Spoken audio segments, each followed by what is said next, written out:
नमस्कार, 99 न्यूज में स्वागत है आपका। और इस वक्त आपके साथ मैं हूं दीपालिश्री। सीधे बढ़ते हैं खबरों की ओर। देश में कोरोना वैक्सीनेशन से पहले आज सबसे बड़ी रिहर्सल की जा रही है। आज देश के सभी 736 जिलों में एक साथ टीकाकरण का पूर्वाभ्यास किया जा रहा है। इसको लेकर देश के सभी राज्यों में तैयारियां पूरी कर ली गई है। इसके तहत दिल्ली के एम्स में ड्राई रन शुरू किया जा चुका है। देश के 33 राज्यों और केंद्र शासित प्रदेशों, इसमें हरियाणा, हिमाचल और अरुणाचल प्रदेश को छोड़कर और कोरोना वैक्सीन का दूसरा ड्राई रन चल रहा है।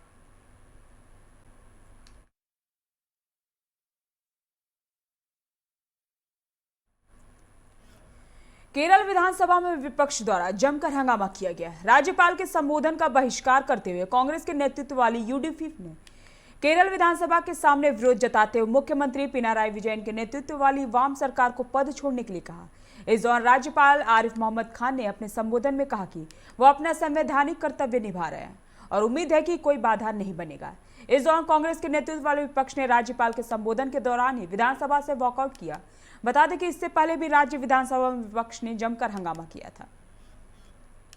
कोरोना वायरस संक्रमण से जारी संघर्ष के बीच अब विभिन्न राज्यों में बर्ड फ्लू का संक्रमण फैल रहा है, जिससे निपटने के लिए उपाय किए जा रहे हैं। इसके कारण जम्मू कश्मीर, मध्य प्रदेश समेत कई राज्यों में पोल्ट्री कारोबार पर रोक लगा दी गई है।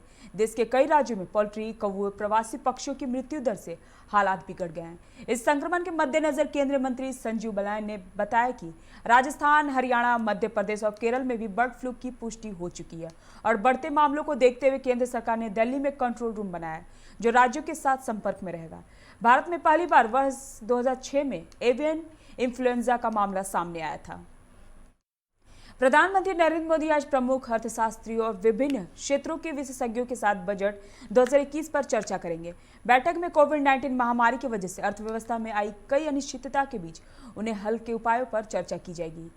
यह बैठक वर्चुअल होगी और इसका आयोजन नीति आयोग ने किया है। बैठक में वित्त मंत्री निर्मला सीतारमण, वित्त राज्य मंत्री अनुराग ठाकुर, नीति आयोग के उपाध्यक्ष राजीव कुमार और नीति आयोग के मुख्य कार्यपालक अधिकारी अमिताभ कांत भी शामिल होंगे।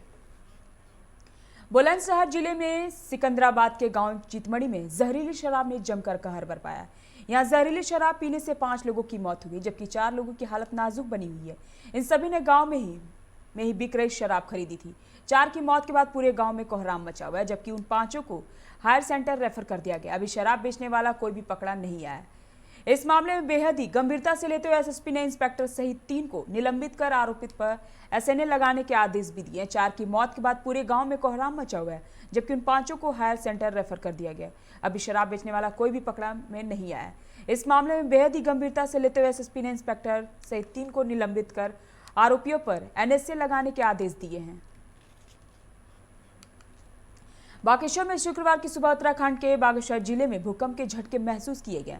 शुक्रवार सुबह 10:05 पर झटके महसूस किए गए। भूकंप की तीव्रता रिक्टर स्केल पर 3.3 मापी गई।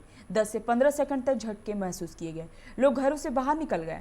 भूकंप का केंद्र बागेश्वर ही बताया जा रहा है। फिलहाल नुकसान की सूचना नहीं है। आपदा प्रबंधन अधिकारी शिखा सोयाल ने बताया कि नुकसान का आकलन किया जा रहा है। फिलहाल कोई सूचना नहीं है। वहीं भूकंप की सूचना फैलने के बाद हड़कंप मचा हुआ है।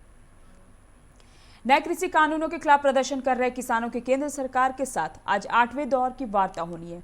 बातचीत के लिए किसान नेता सिंघू बॉर्डर से विज्ञान भवन के लिए रवाना हुए।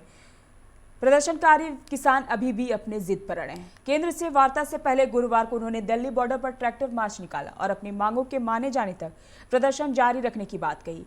केंद्र ने कहा कि वह कानून वापस लेने के अलावा किसी भी प्रस्ताव पर विचार करने के लिए तैयार है।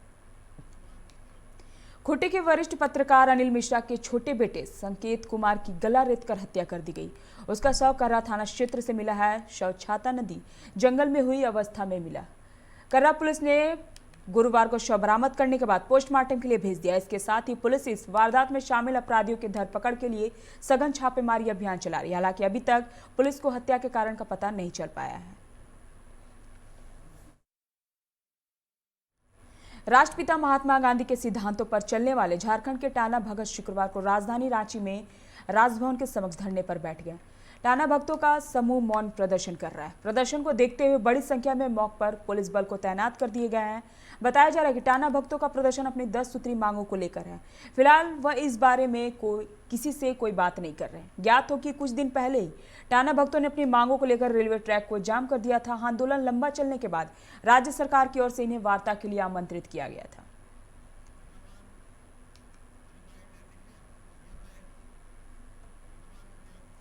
भैरव सिंह सरेंडर किए जाने के बाद उसे गोली मारने की धमकी दी जा रही है। यह धमकी कोई सीएम समर्थक नहीं बल्कि एक पुलिस वाले दे रहे हैं। सीएम काफिले को रोकने तथा उपद्रव करने के मामले में आरोपी 2 लोगों की बातचीत की हुई कॉल रिकॉर्डिंग का ऑडियो वायरल हुआ है, जिसमें किसी भैरव नाम के व्यक्ति को जान से मारने की धमकी दी जा रही है। दावा किया जा रहा है कि धमकी देने वाला व्यक्ति थानेदार है और वह पिछले दिनों किशोरगंज में सीएम काफिले को रोकने तथा उपद्रव करने के मामले में आरोपित बनाए गए भैरव सिंह को रिश्तेदार से बातचीत करते हुए भैरव को जान से मारने की धमकी दे रहा है। हालांकि वायरल ऑडियो में दोनों और की आवाज किस किस की है यह अभी तक स्पष्ट नहीं है। 99 न्यूज इस ऑडियो क्लिप के प्रामाणिकता की पुष्टि नहीं करता है। सुनिए क्या कहा इस वायरल ऑडियो में। मैं जेल जा रहा हूँ अपनी बहन की रक्षा के लिए। हम लोग आंदोलन करने वालों को जेल में भर दिया जाता है, आंदोलन करने वालों को जेल में भरा जाता है। अपराधी लोग जो है वो आज भी खुले घूम रहे हैं। बलात्कारियों को पकड़िए, मर्डर करने वालों को पकड़िए, आंदोलन करने वालों को नहीं। माननीय मुख्यमंत्री जी का अपमान करने का हम लोग कोई इरादा नहीं है। हाँ सर, पूरा जश्न मना रहे हैं। जश्न मना रहे हैं, हम ही को पता चल रहा है कि क्या कर रहे हैं। ठीक है, पूरा जश्न मनाइए, फिर मौका नहीं मिलेगा दोबारा। लग रहा है सर कि हम जश्न मना रहे होंगे। अरे आप ही तो मेरा दिल का टुकड़ा था सर। कह दीजिएगा कि नहीं जानता बस सारा हिंदूगिरी हम भुलवाएंगे। हम अभी तक नहीं जानता हमको ना। सुनिए आपको लग रहा है कि हम जश्न मना रहे हैं। अरे सुनिए ना सर, एगो चीज बताइए, आपको लग रहा है कि हम जश्न मना रहे हैं? भैरव सिंह को कह देते हैं, भैरव सिंह को कभी नहीं जानता है ना। 50 आदमी को हम मारे होंगे, 1 आदमी के 50 लाश मिलेगा भैरव सिंह का, याद रखेगा भैरव सिंह। सुनिए सर, लंड फन मत बकिए, समझे ना। हम आपको जब अपना बड़ा भाई मानते हैं तो भाई टाइप का बात कर रहे हैं। चलिए जो होना था तो हो ही गया, लेकिन भैरव सिंह को संवाद दे दीजिएगा कि लाश किसी दिन पक्का कर देंगे उसका। सर आप बकर कर रहे, समझ में आ रहा सर आपको? इतना दादागिरी थोड़े बर्दाश्त करें सर। आप क्या कह रहे हैं, समझ में आ रहा सर आपको? सर आपको बड़ा भाई मानते हैं इसलिए हम आपसे बात भी कर ले रहे हैं। नहीं, भैरव सिंह को मैं कह रहा हूँ, तो नहीं कह रहा शक्ति सिंह, भैरव सिंह को। भैरव का बात मत कीजिए, ऐसा नहीं है कि भैरव सिंह वहाँ मार धाड़ किया है, ऐसा बात नहीं है सर। भैरव सिंह मर्द बन गया है, इतना मर्द बन गया है सर। आप सीटू के बैनर तले धनबाद के रणधीर वर्मा चौक पर 7-8 जनवरी को 2 दिवसीय जन सत्याग्रह का आयोजन किया गया, जिसमें 10 सूत्री मांगों को लेकर नारेबाजी की, प्रदर्शन और धरना दिया गया। सीटू के बैनर तले नेताओं ने मांग किया कि किसान विरोधी कृषि कानून रद्द करने, सभी 4 लेबर कोड को निरस्त करने, बिजली संशोधन विधेयक 2020 को वापस लेने, निजीकरण, कॉमर्शियल माइनिंग आउटसोर्सिंग पर रोक लगाने समेत कई मांग शामिल है। कृषि विरोधी काला कृषि कानून रद्द करो। बिजली अधिनियम लोग 10 सूत्री मांगों के समर्थन में ये कार्यक्रम कर रहे हैं। हमारा केंद्र सरकार से मांग है, जो 3 कृषि कानून बनाया गया है वो देश का किसान और देश के कृषि के विरोध में है, उसे वापस लिया जाए। जो लेबर कोड 4 बना है उसे निरस्त किया जाए। बिजली अधिनियम 2020 को वापस लिया जाए। आयकर के बाहर देश में जितने लोग हैं, प्रत्येक परिवार को अभी इस संकट के समय में 7500 रुपया महीना दिया जाए। कोयला उद्योग में कमर्शियल माइनिंग एवं निजीकरण तथा देश में निजीकरण को पर रोक लगाया जाए। धनबाद के मिश्रित भवन गांधी चौक के पास ऑटो पर सवार एक महिला का चैन किसी ने बड़े ही सफाई से टपा लिया। पीड़ित महिला दहिया स्थित धीरेन्द्रपुरम की रहने वाली महिला प्रमीला देवी है। महिला को जब चैन चोरी का एहसास हुआ तो वह शोर मचाने लगी, जिसके बाद लोगों को ऑटो में ही बैठी 4 महिलाओं पर शक हुआ। उक्त चारों महिलाएं लोगों को इकट्ठा होते देख वहां से भागने लगी, जिसमें से 2 महिलाओं को लोगों ने पकड़ लिया, जबकि 2 भागने में कामयाब रही। घटना की सूचना पाकर मौके पर धनबाद सदर थाना की पिंक पेट्रोलिंग टीम मौके पर पहुंची और दोनों को हिरासत में लेकर थाने ले गई, जहां महिला पुलिस ने तलाशी के दौरान पकड़ी गई महिलाओं से एक के पास से चैन बरामद कर लिया। पूछताछ में पता चला कि गिरफ्तार महिला गोरखपुर के बढ़लगंज थाना क्षेत्र की रहने वाली है, जिनका नाम रीता और प्रतिमा बताया जा रहा है।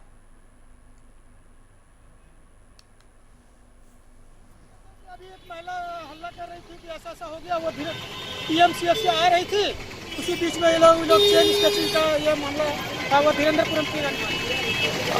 कितनी थे पता नहीं, महिला तो बोल रही थी 4 थी, 2 तो चली गई, 2 है, 2 भाग गई सर।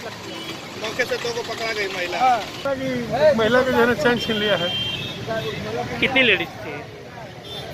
तो 2 है। 2 है। हाँ, दोनों को थाने ले जाया जा रहा है। थाना ले जाया जा रहा है। क्या कुछ मामला है सर? क्या कुछ हमको सूचना मिला, हम तो गश्ती दल में थे, सूचना मिला कि 2-3 महिला जो है, एक महिला को चैन छीन लिया है। धनबाद सदर अस्पताल समेत 8 सामुदायिक स्वास्थ्य केंद्रों में शुक्रवार को कोरोना वैक्सीन का ड्राई रन शुरू हुआ, जो आज सुबह 9 से 4 बजे तक चलेगा। जिले के धनबाद सदर अस्पताल के अलावा तोपचाची, टुंडी, बागमारा, गोविंदपुर, बलियापुर, निरसा समेत अन्य सामुदायिक स्वास्थ्य केंद्र में ड्राई रन किया जा रहा है। ड्राई रन में वैक्सीनेशन की पूरी प्रक्रिया को किया जाएगा, लेकिन इसमें वैक्सीनेशन नहीं लगाई जाएगी। लोगों के आने से लेकर वैक्सीनेशन की प्रक्रिया और इसके बाद वैक्सीनेशन के बाद मरीज की निगरानी की प्रक्रिया होगी।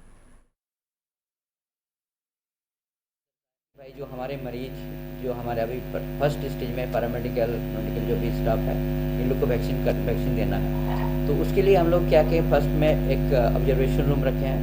रजिस्ट्रेशन पहले होगा, पेशेंट जैसे आएंगे रजिस्ट्रेशन होगा, रजिस्ट्रेशन के बाद उनको ऑब्जर्वेशन ये प्रतीक्षा में मतलब वेटिंग हॉल में रखेंगे। उसके बाद उसको वैक्सीन रूम में जाकर वैक्सीन देने के बाद आधा घंटा हम लोग ऑब्जर्वेशन रूम में रखेंगे। आधा घंटा में अगर कुछ उसका रिएक्शन नहीं होता है तो हम छोड़ देंगे। अगर इन द मीन टाइम कोई रिएक्शन होता है तो हमारे वहाँ एडवर्स इफेक्ट फॉलोइंग इम्यूनाइजेशन उसका किट हमारे वहाँ तैनात है, वो किट से हम लोग उसको इलाज करेंगे। वक्त चला एक छोटे से ब्रेक का, मिलते हैं ब्रेक के बाद।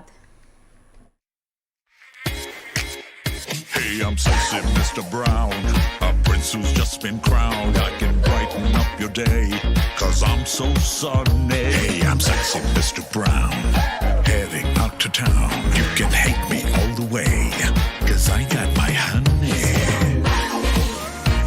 And that's not funny, my honey makes me sing all night.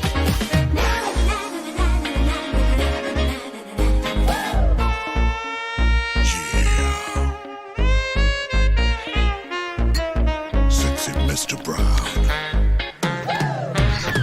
Your wait for sheer extravagance is over.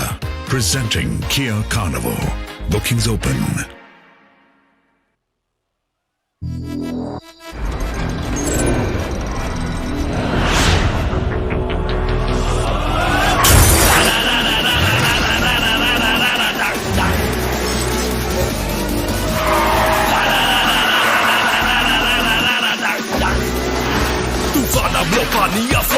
I go into your song. Can you catch me? No. Can you match me? No.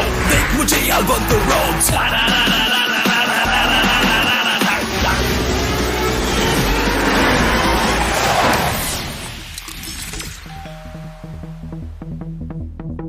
Hi. You're early. I know. XUV 300. Authorised dealer model fuels Dhanbad, Bokaro, Giridih. आप इस number पर संपर्क कर सकते हैं 8929207235, 8929207236, 9711355896। जय TMT, भरोसा अटूट एवं सुरक्षित निर्माण का।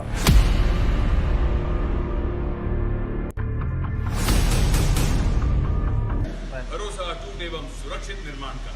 जय टीएमटी 500D।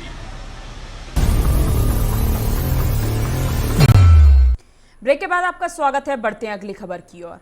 बिहार विधानसभा में नेता प्रतिपक्ष तेजस्वी यादव की शादी की राह में मुख्यमंत्री नीतीश कुमार एवं लोक जनशक्ति पार्टी के अध्यक्ष चिराग पासवान रोड़ा बन गए, चौंक गए। तो जान लीजिए कि बात तेजस्वी की मां व पूर्व मुख्यमंत्री राबड़ी देवी के बयान की हो रही है। उन्होंने कहा है कि नीतीश कुमार के बेटे निशांत और एलजेपी प्रमुख चिराग पासवान उम्र में तेजस्वी से बड़े हैं, इसलिए पहले उनकी शादी होगी, इसके बाद वे तेजस्वी की शादी के लिए सोचेंगी। विदित हो कि तेजस्वी अभी अविवाहित है और उनकी शादी की चर्चा होती रहती है। बिहार में कोरोना वायरस के टीकाकरण की तैयारियां अंतिम चरण में। इस बीच बिहार के पूर्व स्वास्थ्य मंत्री एवं राष्ट्रीय जनता दल विधायक तेज प्रताप यादव ने टीकाकरण को लेकर बड़ा बयान दिया है। उन्होंने कहा कि वे प्रधानमंत्री नरेंद्र मोदी के टीका लेने के पहले टीका नहीं लेंगे। इसके पहले कांग्रेस विधायक अजीत शर्मा ने भी ऐसा ही बयान दिया था। क्या कहने वैक्सीन का, क्या पहले टीका लगवाएंगे वैक्सीन का भी? देखिए, वैक्सीन जो आया है तो मोदी जी पहले टीका लगवा ले, उसके बाद हम लगवा लेंगे, उसमें क्या दिक्कत है। बिहार के जाने माने शिशु रोग विशेषज्ञ डॉक्टर उत्पल कांत सिंह का गुरुवार को निधन हो गया। वे 71 साल के थे। राज्य में उनकी गिनती शीर्ष शिशु रोग विशेषज्ञों में होती थी। उनका जन्म पटना के बिहटा के अमहरा में हुआ था। पटना के राजेंद्र नगर में उनका मकान है। उनके निधन पर राज्य भर में शोक की लहर छा गई है। नालंदा के सिला में एक पति ने अपनी ही पत्नी पर तेजाब फेंक दिया। पीड़िता की पहचान परवेज आलम की पत्नी रेशमा खातून के रूप में की गई है। घटना सिलाव के कढ़ा गांव की है, जहां गुरुवार देर रात घरेलू विवाद में पति ने तेजाब फेंककर रेशमा को जलाने की कोशिश की। घटना के बाद परिजनों ने उसे सदर अस्पताल में भर्ती कराया, लेकिन अधिक जलन होने के कारण उसे पावापुरी मेडिकल कॉलेज रेफर कर दिया गया। परवेज और रेशमा के 5 बच्चे और रेशमा के गर्भ में छठा बच्चा पल रहा है। जमुई पुलिस ने शुक्रवार को गिरिडीह के बेंगाबाद में एक हार्डकोर महिला नक्सली को गिरफ्तार कर लिया था।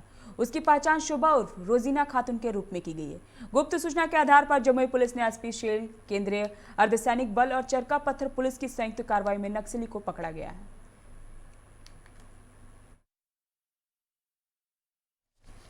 बिहार में कोरोना का पहला केस मुंगेर से मिला था। अब सरकारी स्कूलों को खोलने के बाद बच्चों में कोरोना विस्फोट का मामला भी यही आया है।